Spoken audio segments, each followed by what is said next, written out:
अभी रिसेंटली एक पेशेंट से मेरी बात हुई। उन वो बेसिकली मेरे पास इसलिए आए थे क्योंकि पिछले कुछ दिनों से उनको चेस्ट पेन हो रहा था।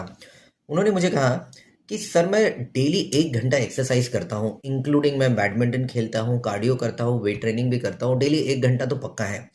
तो क्या इसके बावजूद भी मुझे हार्ट की बीमारी या हार्ट का ब्लॉकेज होने का कोई चांस है? क्योंकि इतना एक्सरसाइज करने के बाद मुझे तो नहीं लगता कि मुझे कोई हार्ट की बीमारी रहेगी। तो इसका मैं आपको आंसर बताना चाहूँगा कि हार्ट की जो बीमारी होती है वो किसी एक कारण की वजह से नहीं होती है। ये मल्टी फैक्टोरियल है, यानी कि इसके बहुत सारे कारण हैं।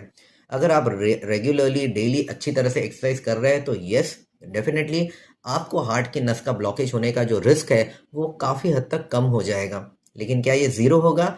बिल्कुल नहीं। क्योंकि जैसे कि मैंने कहा, हार्ट के ब्लॉकेजेस का जो रीज़न है मल्टी फैक्टोरियल है।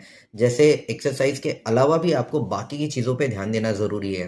फॉर एग्जांपल, आपको आपके खान पीन पे ध्यान देना ज़रूरी है। आप क्या खा रहे हैं, आपके खाने में कितना कैलोरीज है, कितना ऑयल है, कितना अनप्रोसेस्ड, कितना प्रोसेस्ड फूड है। इन सब चीज़ों पे आपको खाने पर स्पेसिफिकली ध्यान देना ज़रूरी है।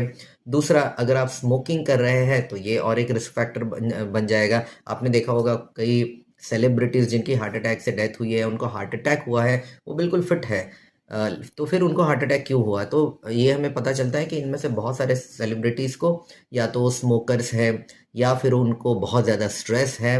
तो ये स्ट्रेस, स्मोकिंग, यहाँ तक कि आपकी फैमिली हिस्ट्री, आपकी जेनेटिक्स, आपका खाना पीना, ये सारे भी इम्पॉर्टेंट फैक्टर्स है ये डिसाइड करने के लिए कि क्या आपको हार्ट अटैक होगा या नहीं होगा।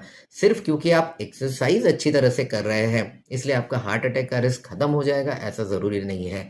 तो हार्ट अटैक के रिस्क मैनेजमेंट को आप एक होलसम नज़रिए से देखिए, एक कंप्लीट नज़रिए से देखिए कि उसको सिर्फ एक एंगल से हमें मैनेज नहीं करना है, बल्कि जो मैंने अभी बातें डिस्कस की आपके साथ, उन सभी एंगल से जब आप उस पर वार करेंगे, उसको मैनेज करेंगे, तब कहीं जाके आपका हार्ट अटैक होने का जो रिस्क है बहुत ही मिनिमल हो जाएगा।